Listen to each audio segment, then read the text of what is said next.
Before we dive into tonight's tale, make sure to hit that subscribe button if you want more creepy stories that will keep you up at night.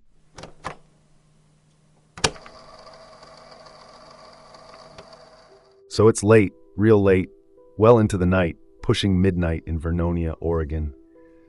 This little logging town's got maybe a couple thousand folks, nestled in those thick, pine-heavy hills about an hour northwest of Portland. The air's been dry as hell all week, the kind of dry that makes your throat itch just stepping outside. A wind's kicking up too, rattling the old wooden shutters on houses, whistling through the gaps in the trees. It's not a big gust, just this steady, nagging push from the east, carrying the faint smell of dust and sap. And then around 11:50 p.m., out west past the edge of town, there's this flicker, orange and faint at first, like someone's messing with a campfire. Except it's growing, fast, licking up the ridge line, way closer than it's got any right to be. Nora Blake's out there in her beat-up cruiser, rolling slow down Highway 47. She's got the window cracked, letting that dry breeze tug at the ends of her dark hair, which she's got pulled back in a messy bun. Nora's not your typical cop, not anymore. 2 years back, she was on the front page of the local paper, Hero Officer Stops Threat, until the truth leaked. She'd shot a kid, unarmed, panicked in the dark, and spun a story to save her badge. Now she's on night shifts, the kind nobody wants, her sharp hazel eyes scanning the road ahead. She's got a styrofoam cup of gas station coffee in the console, lukewarm and bitter, the kind that stains your teeth. Her radio's crackling with static, some late-night dispatcher chatter about a fender bender out near Scappoose when she catches it, that glow on the ridge.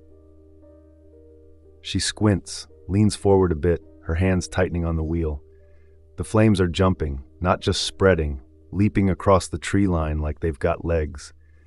And here's the kicker. The wind's blowing toward the fire, not away from it. She mutters under her breath, "What the hell?" Because that's not how wildfires work, not unless something's seriously screwy. Then bam, 11:58 p.m. hits, and every damn device in town loses its mind. Nora's radio cuts out mid-sentence, replaced by this shrill, grinding tone, the emergency alert system. Her phone buzzes hard on the passenger seat, screen flashing red. Extreme wildfire danger. Evacuate Vernonia now. She snatches it up, thumbing the volume down as that robotic voice drones on, calm but urgent. The dashboard clock ticks to 11:59, and out the windshield that glows, turning the whole sky this ugly, bruised red. She stomps the gas, tires chirping on the asphalt as she swings the cruiser toward the precinct, her coffee sloshing over the rim and soaking her sleeve. "Great," she grumbles, shaking her arm, but her eyes don't leave that fire. It's moving too fast, too deliberate, and her gut's screaming that this isn't just bad luck. Meanwhile, across town, Travis Holt, everybody calls him TJ, is fumbling around in his rusted-out trailer off Kesey Road. He's this wiry guy, all sharp elbows and twitchy fingers, the kind of dude who's always looking over his shoulder. Back when his mom was dying of lung cancer, he'd swipe 20s from her purse while she slept, telling himself it was for groceries, not the pills he was popping. Now he's alone, and that trailer's a mess. Empty beer cans on the counter, a stained mattress shoved in the corner. He's half asleep on a folding chair, some late-night infomercial blaring about a miracle mop, when he hears it. This soft pat-pat-pat on the roof. He blinks, rubs his bloodshot eyes, and steps to the window. Embers, little glowing specks, are drifting down like hell's own snowflakes, some sizzling out on the gravel, others sticking to the tin roof and smoldering. "Aw, crap," he says, voice cracking, and he's on his feet, knocking over a stack of old magazines as he lunges for a duffel bag. His hands shake as he stuffs in a hoodie, a half-empty water bottle, whatever's close. Outside, the wind's picking up, rattling the loose siding, and he can hear this low, distant roar, like a freight train that's way too close. Over on Church Street, Pastor Ruth Gentry's got her hands full. She's this solid, no-nonsense woman, late 50s, with gray streaks in her short brown hair and a voice that can hush a room. She's been Vernonia's rock for years, preaching hope every Sunday. But nobody knows what she did a decade back, how she held her husband's head under the water in their bathtub, his drunk fists finally still, and told the coroner he'd slipped. Tonight, she's in the little clapboard church, wrapping up a late prayer meeting with a handful of parishioners, mostly older folks, clutching their Bibles, murmuring about the dry spell.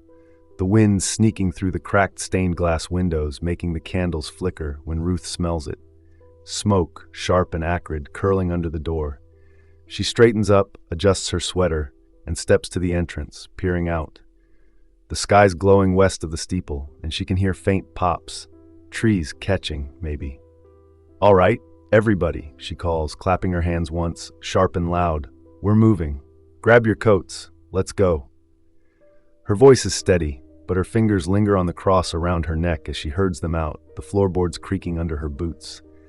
Smoke's already seeping through the walls, hazing the air, and she casts one last look at the altar before pulling the door shut. Up in his attic on Bridge Street, Eddie Voss is perched by a dusty window, knees tucked under him. He's 17, skinny, with a mop of black hair and these wide, watchful eyes. Eddie doesn't talk, hasn't since he was a kid, not since the car accident that took his folks, but he's sharp, always tinkering with gadgets in his foster mom's basement. Tonight, he's got a cracked laptop balanced on a milk crate, screen flickering with some weather radar app he hacked together.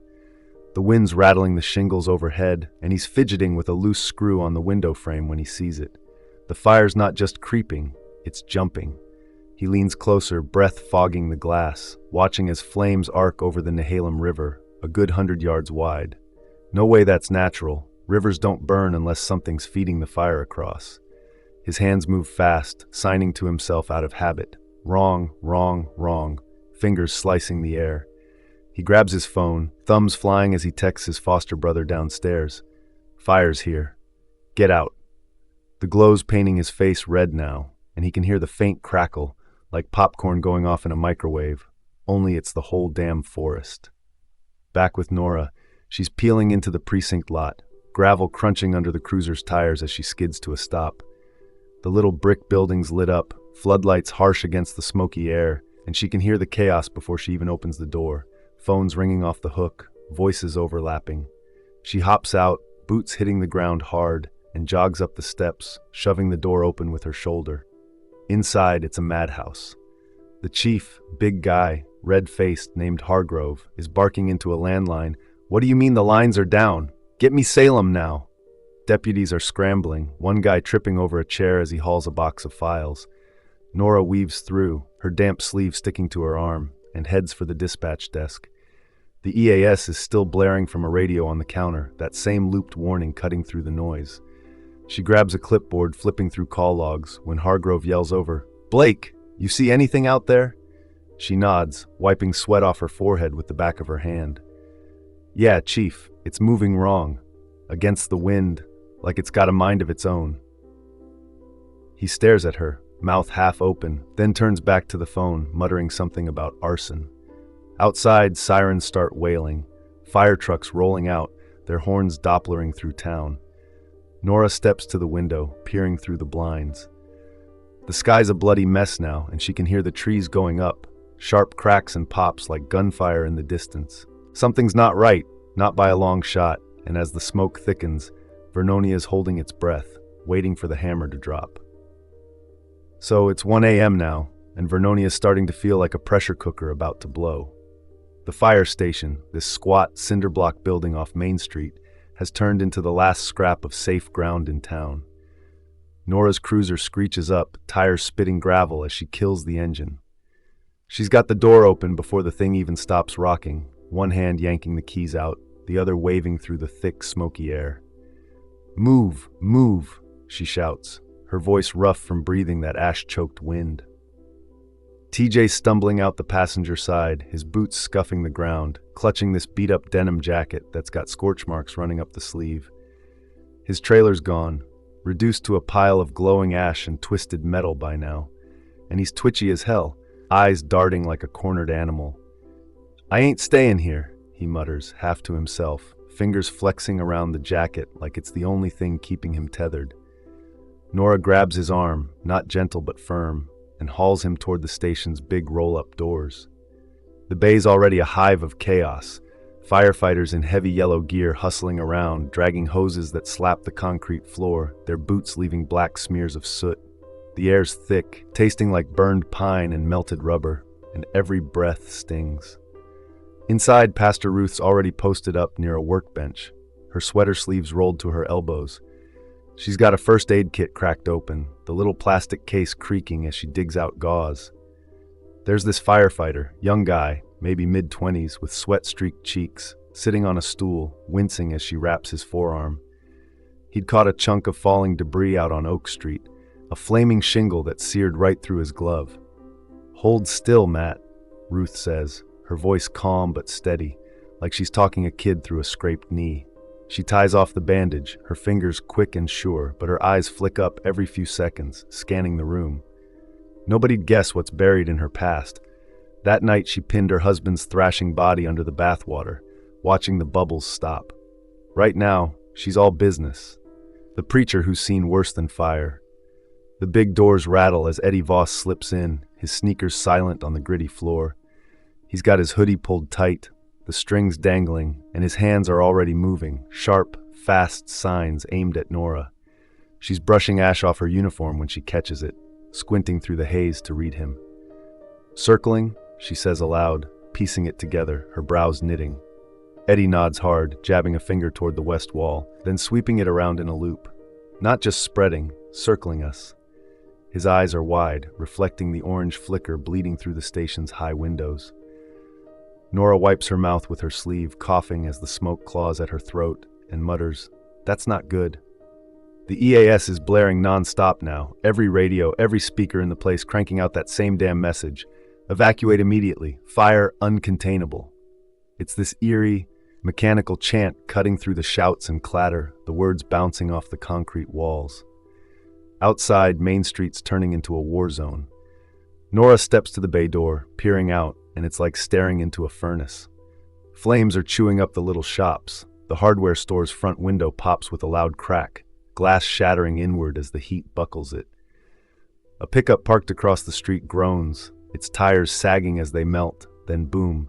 The gas tank goes, sending a fireball rolling up into the black sky. Smoke so thick you can barely see 10 feet, swirling in greasy coils, and the sound's insane. Roaring flames, snapping wood, the occasional scream of a car alarm dopplering off into nothing. Nora's eyes are watering, stinging bad, and she pulls her collar up over her nose, trying to filter the crap she's breathing. TJ's pacing near the back wall, his boots scuffing the floor, kicking at a stray bolt that pings off a metal locker. "We gotta run, man," he says, voice pitching up. "This place is a damn trap." He's tugging at his hair now, greasy strands sticking to his fingers, and Nora shoots him a look, half annoyed, half pitying. "Run where, TJ? You see a clear road out there?" she snaps, coughing again, her hand waving toward the hellscape outside. He doesn't answer, just keeps pacing, muttering under his breath about how he should have ditched town weeks ago when he had the chance. That's when Matt, the burned firefighter, pipes up from his stool. He's rubbing his good hand over his face, smearing soot into the sweat, and his voice comes out all raspy, like he's been yelling for hours. "I saw something out there before it got bad," he says, glancing at Ruth, then Nora. "Flares. In the woods, west side, right before the fire jumped that ridge, like someone was setting them off." Nora freezes, her hand dropping from her collar. "Flares?" she says, stepping closer, her boots squeaking on the damp floor where someone spilled water. Matt nods, wincing as he shifts his arm.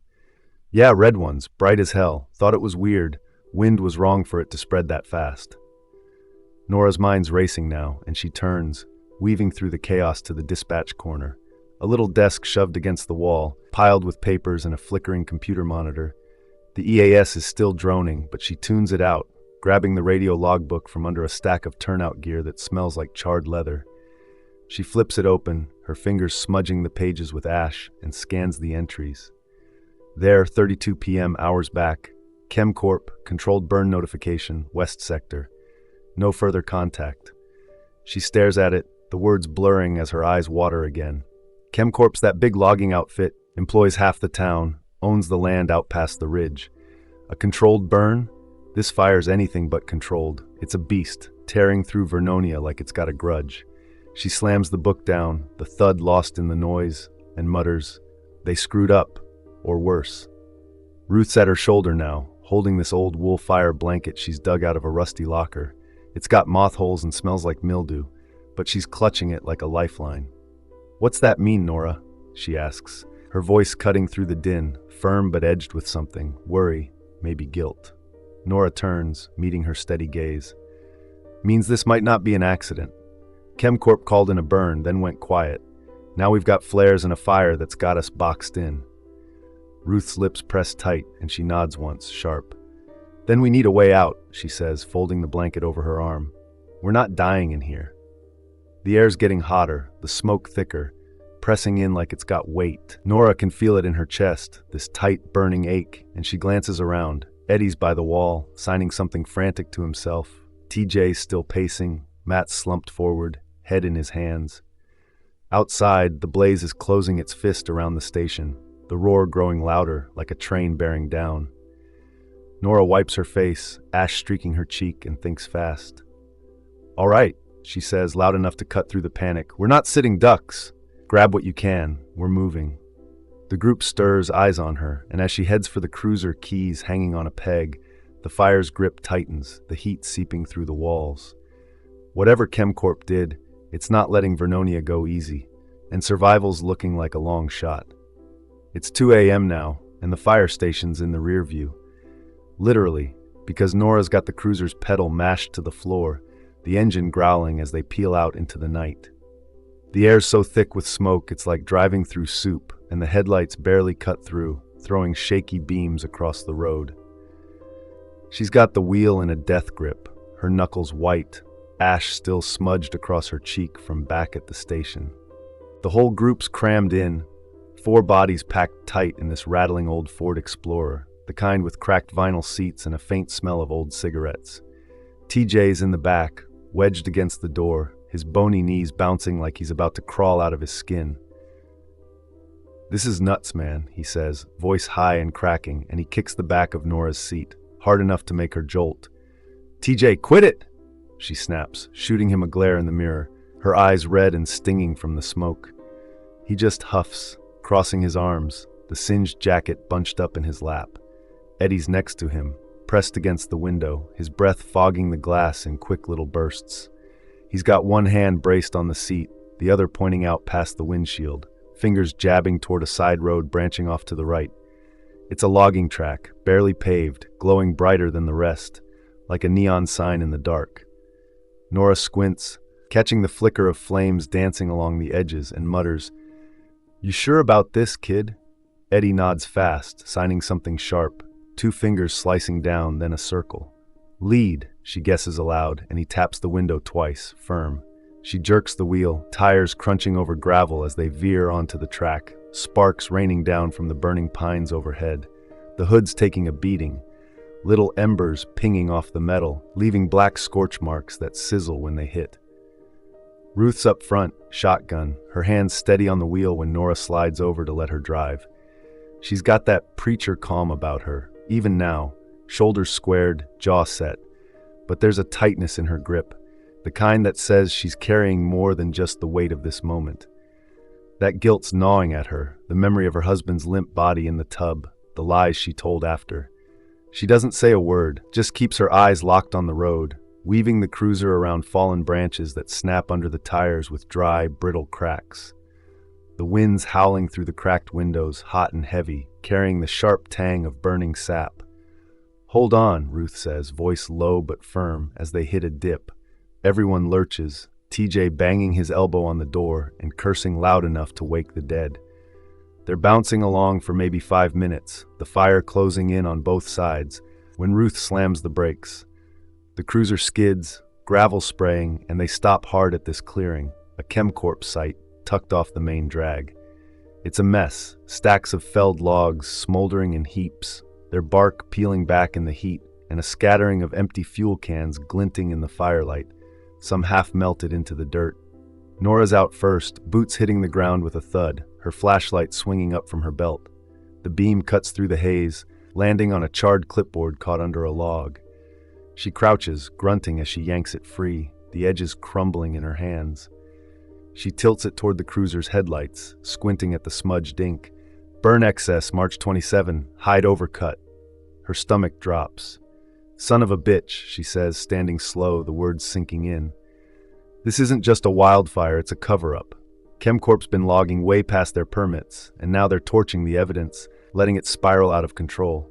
Before she can say more, there's this low whoosh. Flames surge up from the tree line, licking toward a pile of fuel cans stacked too close.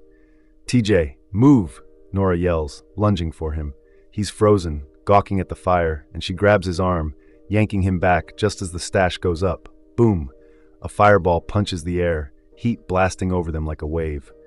TJ stumbles, swearing as he pats his head, his hair singed at the tips, smelling like burnt plastic. I'm good, he pants, but his hands are shaking worse than ever, clutching that damn jacket like a shield. Nora's coughing, waving smoke out of her face when Eddie taps her shoulder, urgent, insistent. She turns and he's pointing up, his arm rigid. There, buzzing through the haze, is a drone, small, black, with a blinking red light. It's not fire service, not with that sleek, corporate look. Nora narrows her eyes, catching a glint as it dips low and pop, drops a flare, bright red, tumbling into the trees. A new line of fire sparks up, curling toward them. They're steering it, Nora says, voice hard, realization hitting like a punch. ChemCorp's still feeding this thing, trapping the whole damn town. TJ's head snaps up, his face twisting. What? You're saying they're doing this on purpose? He kicks a can, sending it clanging into the dark. Eddie's signing fast, hands slashing, pointing at the drone, while Ruth steps up beside Nora, the fire blanket still draped over her arm. Her face is pale, but her eyes are fierce, cutting through the chaos. We've got to stop that thing, she says, loud enough to carry over the roar. The fire's getting louder now, a deep, guttural growl that shakes the ground, flames licking higher as the drone swings back for another pass. Nora nods, her jaw tight, and glances at the group. TJ's pacing again, Eddie's fists are clenched, Ruth's gripping that blanket like it's a weapon. The heat's pressing in, sweat beading on their faces, but there's this shift, this hard edge settling over them. They're not just running anymore, they're fighting back. Nora digs in her pocket, pulling out her service pistol, the metal warm from the air. All right, she says, racking the slide with a sharp click. Let's take it down. The drone's buzzing closer, its hum cutting through the crackle of burning wood, and as the flames tighten their ring around the clearing, the group braces, resolve locking in against the inferno bearing down. It's 2:45 a.m. now, and the clearing's a furnace, the air so hot it feels like it's peeling the skin off your face. Nora's standing there, legs braced in the dirt, her pistol gripped tight in both hands. The drone's buzzing overhead, that smug little black speck weaving through the smoke, taunting them. She squints, tracking it through the haze, sweat dripping into her eyes and stinging like hell. Come on, you bastard, she mutters, lining up the shot. Her finger squeezes the trigger. Bang! The crack echoes sharp over the fire's roar, and the drone jerks, dipping low like a wounded bird. But it doesn't drop. It wobbles, rights itself, and keeps humming along, dropping another flare that sparks a fresh line of flames to their left. Damn it! Nora yells, slamming the gun back into her holster, her chest heaving as she wipes her face with a grimy sleeve. The heat's unbearable, pressing down like a physical weight, and she can hear the trees groaning, their trunks splitting as the fire chews through. TJ's off to the side, pacing like a caged dog, his boots kicking up ash with every step. He's muttering nonstop now. We're screwed. We're screwed. His voice this high, frantic whine that grates on everybody's nerves. He stops, spins on his heel, and spots this little ChemCorp shed tucked behind a stack of smoldering logs. It's a rusted-out metal box, door hanging crooked on its hinges, and he bolts for it, desperation lighting him up. TJ, what the hell? Nora starts, but he's already inside, banging around like a raccoon in a dumpster. There's a clatter, a muffled curse, and then he's back, clutching this handheld radio, scratched up, antenna bent, but it's crackling to life. Static spits through the speaker, then a voice cuts in, cold and clipped. Keep it burning, no evidence. Push it east now. TJ's eyes go wide, his jaw dropping as he thrusts the thing toward Nora. Listen to this crap! They're still at it! Ruth's right there, stepping up fast, and she snatches the radio from his shaky hands. She holds it close, her knuckles whitening around the plastic, and that voice keeps droning. Wipe it clean, no traces. Her face goes pale, like all the blood's drained out, and she whispers, I knew. It's barely audible, but Nora catches it, turning sharp. What'd you say? Ruth's eyes drop, staring at the ground, and she takes a shaky breath. Years back, she starts, voice low, I worked security for Chemcorp. Night shifts, watching their lots. Saw 'em fudge numbers, cut corners, trees they weren't supposed to touch. Kept my mouth shut. She pauses, swallowing hard, and the fire's roar fills the silence. My husband, he logged for 'em. Died in a skidder rollover. Suspicious as hell, but they paid me off to call it an accident. I took the money, buried it with him. Nora's staring at her, jaw tight, and TJ's frozen, the radio dangling in his grip. Then Ruth's voice cracks and the twist spills out. Yesterday, she says, I heard about a state inspection, overheard it at the diner, some suits talking loud. I called an old contact at Chemcorp, tipped him off, thought they'd just hide some paperwork. Not this. She gestures at the inferno around them, her hand trembling. I didn't know they'd burn everything. TJ's head snaps up, his face twisting into this ugly snarl. You knew? You killed us, you crazy. He lunges, shoving Ruth hard toward the flames, licking up the edge of the clearing. She stumbles, the fire blanket slipping from her arm, and for a second it's like she's going to go right into the blaze. Nora's on him fast, grabbing his collar and yanking him back, her boots sliding in the ash. TJ, stop it, she barks, shoving him against the shed wall with a thud. He's panting, wild-eyed, but he backs off, fists clenched, muttering, She screwed us, Nora! She screwed us! Before anyone can catch their breath, there's this screech, tires on gravel, and a Chemcorp truck barrels into the clearing, headlights slicing through the smoke. It's a beat-up F-250, company logo faded on the side, and two guys jump out, moving fast. They're in work boots and flannel, faces smudged with soot, each hauling a gas can that sloshes as they run. Finish it, one shouts, voice rough, and he starts splashing fuel toward the logs, the sharp stink of gasoline cutting through the air. Nora doesn't hesitate. She draws her pistol again, aims and fires. Bang!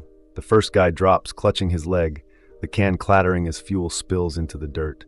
The second guy freezes, eyes wide, then bolts, disappearing into the trees as the fire surges toward the truck. The tires catch fast, rubber melting, hissing, and then boom, the whole thing goes up, a fireball blooming into the sky, showering sparks that sting Nora's arms as she ducks. The flames are everywhere now, tightening around them like a noose, the heat so intense it's warping the air. Ruth's back on her feet, brushing ash off her sweater, her face set hard. I'll fix this, she says, fierce, her voice cutting through the chaos. She's staring at the shed, the radio still crackling in TJ's hand, and there's this fire in her eyes. Not the kind burning the town, but something sharper, angrier. Nora's coughing, waving smoke away, and nods. Do it quick. Road's blocked. We're running out of time. TJ slumped against the shed, muttering, We're dead, while Eddie's by the cruiser, signing frantically, pointing at the fire, then the sky like he's clocking something new. The drone's still up there, buzzing faint over the roar, and the heat's closing in fast, pressing against their backs. Trust's fraying, Ruth's confession hanging heavy, TJ's rage simmering, Nora's barely holding it together. But they're not done yet. Ruth takes a step toward the shed, her boots crunching ash, and the fire shifts again, a wall of orange sealing them in as the night turns to hell. It's 3:15 a.m., and the clearing's a death trap, flames roaring so loud it's like the world's screaming in your ears. Nora's out front, stumbling through the ash, her boots kicking up clouds of gray that swirl into the choking smoke. She's got her arm up, shielding her face from the heat, her pistol still warm in its holster from that last shot. The air's a furnace, scorching her lungs with every ragged breath, and she's coughing hard, spit flecking her lips as she waves TJ and Eddie forward. Keep moving, she yells, voice hoarse, barely cutting through the inferno's growl. TJ's right behind her, tripping over a root, his singed jacket flapping as he scrambles to keep up. He's muttering nonstop, Gonna die. His hands twitching like he's itching to bolt, but there's nowhere to go. Eddie's next to him, hoodie soaked with sweat, his quick fingers brushing ash off his face as he scans the chaos, eyes darting for a way out. Ruth's off to the side, sprinting for that Chemcorp shed like it's her last shot at redemption. She's got the radio clutched tight, her sweater streaked with soot, and she slams into the door shoulder first, the rusted metal groaning as it swings open.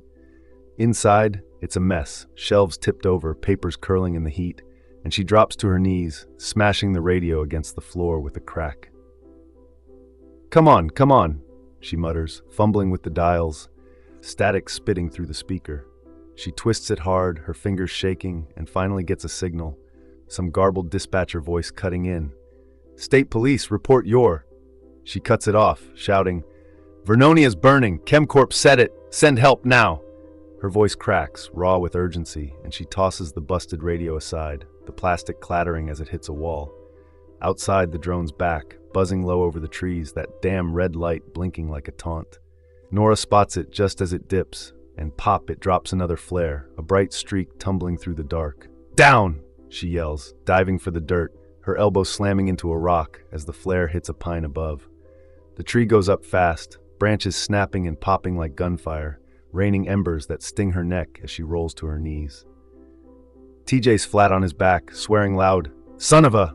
while Eddie's already up, darting toward the wrecked ChemCorp truck. The thing's a charred skeleton now, tires melted into puddles, but Eddie's hands are flying, digging through the debris. He finds it, a flare gun, cracked but intact, tucked under a twisted seat. He yanks it free, ash smudging his fingers, and loads a cartridge from a spilled box, the plastic clicking as it slots in. Nora's on her feet, shouting, Hit it, Eddie! He aims, steady despite the shaking ground, and fires. Whoosh! The flare streaks red, slamming into the drone's side. It spins, sparks flying, and crashes into the trees, a burst of flame marking its grave. But it's not clean. The impact sparks a new fire line, curling fast toward the clearing's edge. Back in the shed, Ruth's hunched over something else. A battered laptop, screen flickering, half buried under a pile of scorched files. She drags it out, the hinges creaking, and boots it up, her breath hitching as the ChemCorp logo glows faint. She's clicking fast, muttering, Please, please. And there it is, an email chain, time-stamped yesterday. CEO directive, burn Vernonia sector, full deniability. No evidence of overcut. Her eyes widen, a sharp gasp slipping out. This wasn't some rogue crew. It came straight from the top, a deliberate torch job. Flames are licking the shed walls now, paint bubbling, and she digs out a satellite dongle from a drawer, slamming it into the port. The upload bar crawls, 10%, 20%, as smoke seeps through the cracks. Stinging her eyes, she's coughing hard, her chest heaving, but she keeps it steady, whispering, Get out there, damn it! The fire's roaring louder, a beast gnashing its teeth, and Nora's back at the shed door, banging on the frame. Ruth, now, she yells, her voice breaking. Ruth's head snaps up, the bar at 80%, and she stumbles to her feet, grabbing Nora's arm. It's done, proof's out, she says, shoving her toward the exit. The walls are buckling, wood splintering, and Ruth pushes hard. Go! Her yell sharp as Nora trips out into the open. The shed groans, then collapses. Crash! A wave of heat and debris swallowing Ruth whole, her silhouette gone in the blaze. Nora hits the ground, rolling, ash coating her face as she scrambles up, shouting, Ruth! But there's nothing, just the fire's hungry roar. TJ's at the cruiser, banging on the hood. Nora, come on! And Eddie's already in the back, signing fast, hands slashing the air. She staggers over, legs like jelly, and slides into the driver's seat, slamming the door. The key's still in the ignition, and she twists it hard, the engine coughing to life. They peel out, tires spinning in the dirt, weaving through burning trees as the new fire line chases them. The highway's ahead, Route 47, a lifeline through the smoke, and Nora floors it, the cruiser rattling like it's gonna shake apart. The air's thick, gray as a storm cloud, but then, faint at first, growing louder, sirens wail in the distance, cutting through the haze. Cops? Fire trucks? TJ says, craning his neck, his voice shaky but hopeful. We're alive, man. We're alive. He's slumped in the seat, wiping sweat off his brow, his jacket crumpled under him. Nora's gripping the wheel, eyes locked on the road, when, boom, the ground shakes, a massive blast lighting the sky behind them. She glances in the mirror, and there's Vernonia, glowing like a volcano, flames hitting a gas main under town, the explosion ripping through what's left. Shrapnel pings off the cruiser's roof, and she swerves, tires squealing as the shockwave rattles the windows. Holy, TJ starts, but Eddie's signing again fast and sharp, 2 fingers up, then a sweep north. It's not over, Nora translates, her voice tight, catching his meaning. The fire's jumping, leaping north past the highway, unstoppable, a red tide swallowing the hills. She pushes the gas harder, the speedometer climbing, sirens closing in as the sky burns behind them. They're out, barely, but the town's gone, and whatever ChemCorp started, it's still raging, a monster they can't outrun yet. Thanks for watching. Don't forget to subscribe for more creepy stories. Stay safe, and see you in the next nightmare.